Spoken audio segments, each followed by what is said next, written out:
Capital and drawing क्या है, हर व्यापारी, स्टूडेंट और टैक्स पेयर को जानना जरूरी है। क्या आपने कभी सोचा है कि जब कोई व्यापारी अपने बिजनेस में पैसा लगाता है तो उसे अकाउंटिंग की भाषा में क्या कहते हैं, और जब वही व्यापारी बिजनेस से अपनी निजी खर्च के लिए पैसे निकालता है तो उसे क्या कहा जाता है। अगर आप कैपिटल ड्राइंग के बीच का अंतर नहीं जानते तो आपकी अकाउंटिंग गलत हो सकती है। जीएसटी और इनकम टैक्स के समय परेशानी आ सकती है और कई बार बैंक लोन या फाइनेंस में भी दिक्कत हो सकती है। सबसे बड़ी बात, भारत में लाखों छोटे व्यापारी आज भी कैपिटल ड्राइंग को सही तरीके से रिकॉर्ड नहीं करते हैं, जिसकी वजह से उनका प्रॉफिट बिजनेस की वास्तविक परिस्थिति कभी सामने आती ही नहीं।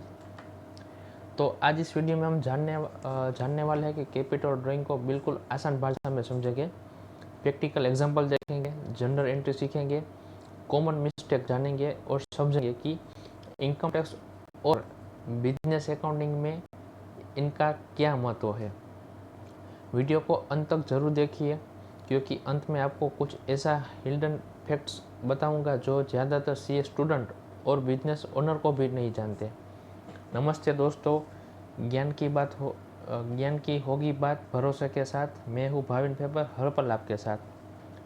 आज हम बात करने वाले हैं कि अकाउंटिंग के दो महत्वपूर्ण शब्द, जिसका नाम है कैपिटल और ड्राइंग। अगर आप दुकान चलाते हैं, जीएसटी रजिस्टर है, इनकम टैक्स रिटर्न भरते हैं, सीए की तैयारी करते हैं, नया बिजनेस शुरू करना चाहते हैं, तो आपको कैपिटल और ड्राइंग की पूरी समझ होनी चाहिए, क्योंकि यह दोनों चीज़ें तय करती है कि बिजनेस में मालिक ने कितना पैसा लगाया और कितना पैसा निकाला। कैपिटल क्या है, सरल भाषा में समझे।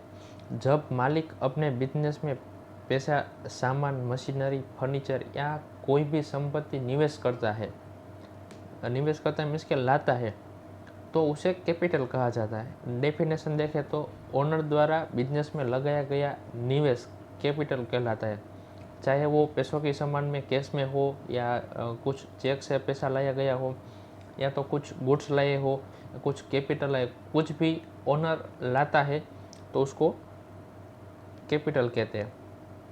अकाउंटिंग का रूल्स क्या होता है, बिजनेस एंटिटी कॉन्सेप्ट के अनुसार देखो, अकाउंटिंग में कॉन्सेप्ट है अकाउंटिंग में सरल भाषा में आपको समझाऊँ तो अकाउंट के हिसाब से बिजनेस मैन और बिजनेस दोनों अलग अलग एंटिटीज हैं। ठीक है, दोनों एक नहीं है, चाहे वो सोल प्रोप्राइटरशिप क्यों ना हो तो भी मालिक और बिजनेस तो अलग अलग मानी जाती है। इसके लिए जब मालिक पैसा लगाता है तो बिजनेस के लिए वो लायबिलिटी बन जाती है, यानी बिजनेस को वो पैसा मालिक को वापस देना पड़ता है इन फ्यूचर कभी भी। कैपिटल के प्रकार, पहला आता है कैश कैपिटल। जब मालिक नकद पैसा लाता है, मतलब कैश में कुछ पैसा लाता है। एग्जाम्पल के हम देखें तो रमेश ने बिजनेस शुरू करने के लिए 5 लाख लगाए, तो कैपिटल उसकी कितनी है, 5 लाख। दूसरा आता है असेट कैपिटल। जब मालिक कोई संपत्ति लाता है, एग्जाम्पल के कुछ कंप्यूटर लाया, फर्नीचर लाया, व्हीकल लाया, मशीनरी लाया, यदि मशीन की कीमत 2 लाख है तो उसे बिजनेस में उपयोग के लिए लाया गया है, तो उसका कैपिटल आएगा 2 लाख। तीसरा है एडिशनल कैपिटल। जब बिजनेस शुरू होने के बाद और पैसा लगाया जाए, एग्जाम्पल तरीके पहले 5 लाख था कैपिटल, उसके बाद में ज़रूरत पड़ी तो 2 लाख एक्स्ट्रा लेके आए, तो हमारी कुल कैपिटल कितनी हो जाएगी, 7 लाख। तो इसकी जनरल एंट्रीज क्या होगी कैपिटल की, यदि 1 लाख कैश लगाया तो cash account debit 1 lakh to capital account 1 lakh credit. Drawing के आगे समझते हैं, जब मालिक बिजनेस से अपने निजी उपयोग के लिए पैसा, माल या कोई भी संपत्ति निकालता है तो उसे ड्राइंग कहते हैं। डेफिनेशन की हम बात करें तो ओनर द्वारा बिजनेस से पर्सनल यूज के लिए निकाली गई कोई भी राशि या असेट या गुड्स ड्राइंग कहलाते हैं। ठीक है, ड्राइंग किन रूपों में हो सकती है, तो पहले हम बात करें तो कैश ड्राइंग। व्यापारी ने जब 20,000 रुपये घर खर्च के लिए निकाले तो उसका ड्राइंग कितना होगा, 20,000। गुड्स ड्राइंग, दुकान से सामान घर ले गए, कुछ नजीवी पर्सनल यूज़ के लिए। उदाहरण की हम बात करें तो किराने का व्यापारी है, उसने 5,000 का सामान घर ले गया, तो उसका ड्राइंग कितना हो गया? 5,000। बाद में आता है असेट ड्राइंग, व्यापारी बिजनेस का लैपटॉप व्यक्तिगत उपयोग में ले गया, ये भी एक ड्राइंग मानी जाएगी। तो उसकी जनरल एंट्री क्या होगी? Drawing account debit 20,000 to cash account credit 20,000। Capital और ड्राइंग का संबंध क्या है? तो कैपिटल बढ़ता है जब मालिक पैसा लगाता है, कैपिटल घटता है जब मालिक पैसा निकालता है। ठीक है, एक सिंपल सा फॉर्मूला भी लाया हूँ, closing capital is equal to opening capital, additional profit, drawing loss, ये सब उसमें इंक्लूडेड है। बिजनेस में इसका क्या महत्व है? तो पहला सही प्रॉफिट का पता चलता है, दूसरा ओनर का इन्वेस्टमेंट पता चलता है, तीसरा इनकम टैक्स रिटर्न फाइल आसानी से होती है, बैलेंस शीट सही बनती है, पांचवा बैंक लोन लेने में मदद मिलती है। एक टेबल चार्ट आपके लिए लेके आया हूँ कैपिटल वीएस ड्राइंग का।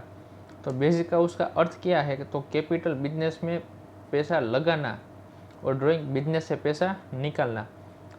प्रभाव क्या होता है? कैपिटल बढ़ता है, ड्राइंग में कैपिटल घटता है। नेचर तो लायबिलिटी रहेगा और कॉन्ट्रा कैपिटल रहेगा ड्राइंग। उद्देश्य कैपिटल का क्या है? तो बिजनेस ग्रोथ करना, और ड्राइंग का क्या है? पर्सनल यूज करना। बैलेंस शीट में इफेक्ट क्या होगा? तो कैपिटल इंक्रीज होगा और ड्राइंग डिक्रीज होगा। फायदे और नुकसान, कैपिटल इंक्रीज होगा तो बिजनेस स्ट्रॉन्ग, ड्राइंग इंक्रीज होगा तो कैश कम होगा। एक्सपेंशन पॉसिबल, वर्किंग कैपिटल घटता है, लोन अप्रूवल इजी होता है, जबकि ड्राइंग में ग्रोथ स्लो हो सकती है। क्रेडिट वर्थ लिमिट बढ़ती है और ड्राइंग में फाइनेंशियल प्रेशर बढ़ सकता है। प्रैक्टिकल एग्जांपल की हम बात करें तो रमेश ने 10 लाख लगाए, तो कैपिटल उसका कितना होगा? 10 लाख। रमेश ने 50,000 घर के लिए निकाले, लेके गए, तो ड्राइंग उसका कितना होगा? 50,000। एग्जाम्पल 3 की बात करें तो ओपनिंग कैपिटल कितना था हमारा? 5 लाख, प्रॉफिट उसमें कितना हुआ? 2 लाख। एडिशनल बिजनेस बढ़ाने के लिए हम लेके आए 1 लाख रुपया, तो ड्राइंग उसमें से 50,000 हम ले गए, तो इसका क्लोजिंग कैपिटल हम निकालेंगे तो 7,50,000 होगा। ये 2 एग्जाम्पल है एक्स्ट्रा, तो इसकी हम अभी बात नहीं करते हैं। तो आगे बढ़ते हैं डायरेक्ट हिडन फैक्ट्स की तरफ। तो पहला फैक्ट्स क्या है कि ड्राइंग कोई एक्सपेंस नहीं है। कई व्यापारी ड्राइंग को एक्सपेंस मान लेते हैं, ये गलत है। एक्सपेंस आप मानोगे तो आपका क्या होगा? प्रॉफिट कम होगा। दूसरी हम बात करें तो पर्सनल एक्सपेंस को बिजनेस एक्सपेंस दिखाना टैक्स नोटिस ला सकता है। कई बार क्या होता है कि हमारा सोल प्रोप्राइटरशिप होता है, तो उसमें भी हम ऐसा करते हैं कि बिजनेस का जो एक्सपेंस होता है ना, वो तो दिखाते हैं, लेकिन अपना जो पर्सनल एक्सपेंस भी होता है ना, वो भी हम बिजनेस में दिखा देते हैं। आगे हम बात करें तो ड्राइंग से वर्किंग कैपिटल क्राइसिस हो सकता है। बैंक लोन अप्रूवल में कैपिटल की भूमिका बहुत महत्वपूर्ण होती है। कैपिटल लगातार बढ़ रही हो तो बिजनेस हेल्थी माना जाता है। इम्पोर्टेंट वार्निंग्स की हम बात करें तो पर्सनल और बिजनेस बैंक अकाउंट मिक्स न करे, दोनों को अलग ही रखें। ड्राइंग को सैलरी न समझे, पर्सनल एक्सपेंस को बिजनेस एक्सपेंस न समझे और न दिखाइए अपने बुक्स में। कैश विड्रॉवल का रिकॉर्ड रखें। बैलेंस शीट में कैपिटल गलत न दिखाए। गुड्स ड्राइंग्स को नज़रअंदाज न करें। इनकम टैक्स स्क्रूटिनी में प्रॉपर डॉक्यूमेंटेशन रखें। तो दोस्तों आज हमने सीखा कि कैपिटल का मतलब बिजनेस में लगाया गया निवेश, ड्राइंग का मतलब बिजनेस से निजी उपयोग के लिए निकाली गई राशि। कैपिटल बिजनेस को मजबूत बनाती है, ड्राइंग कैपिटल को कम करती है। ड्राइंग एक्सपेंस नहीं होती है। पर्सनल और बिजनेस ट्रांजेक्शन को अलग अलग रखना बहुत ज़रूरी है। सही अकाउंटिंग से टैक्स, लोन और बिजनेस ग्रोथ मिल सकती है। यदि आप बिजनेस ओनर है, जीएसटी टैक्स पेयर है या तो सीए स्टूडेंट है तो कैपिटल और ड्राइंग की समझ आपके लिए बेहद ज़रूरी है। अगर आपको ये वीडियो उपयोगी लगा हो, वीडियो को लाइक करें, चैनल फाइनेंस बाय फेफर को सब्सक्राइब करें ताकि फाइनेंस, जीएसटी, इनकम टैक्स और बिजनेस से जुड़ी हुई ऐसी ही प्रैक्टिकल जानकारी आपको सबसे पहले मिलती रहे। बेल आइकन को प्रेस करना न भूलें और कमेंट में ज़रूर बताइए कि क्या आप पहले कैपिटल ड्राइंग के बीच का अंतर जानते थे। मिलते हैं अगले वीडियो में। Thank you.